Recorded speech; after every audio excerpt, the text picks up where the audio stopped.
कारण इस मशहूर मौत की सजा पाए कैदी से मिलना चाहती है, लेकिन मंत्री ने सुना तो कुछ असमंजस में पड़ गया। आखिरकार वह सबसे उच्च स्तर का कैदी था।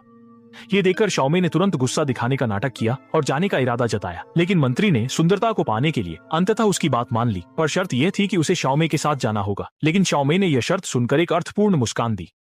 जल्द ही मंत्री छोटे मेई को जेल ले आया और आदमी को भी पूछताछ के बहाने बाहर लाया गया। लेकिन अजीब बात यह थी कि वह हमेशा बिना किसी भाव के बना रहा, यह जाने बिना कि यह भी जेल से भागने की योजना का एक हिस्सा था।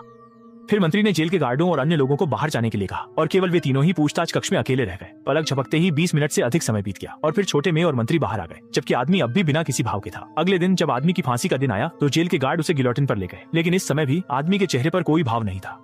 इस असामान्य व्यवहार ने तुरंत ही पुलिस प्रमुख का ध्यान आकर्षित किया और उसे आदमी को पकड़ते समय उसके घर में पाए गए विभिन्न मानव त्वचा के मुखौटों की याद आ गई, जिससे उसे तुरंत एक बुरा एहसास हुआ। इसलिए वह जल्दी से दौड़कर फांसी को रोकने की तैयारी करने लगा, लेकिन वह एक कदम पीछे रह गया और इसके बाद का दृश्य उसे पूरी तरह से स्तब्ध कर गया।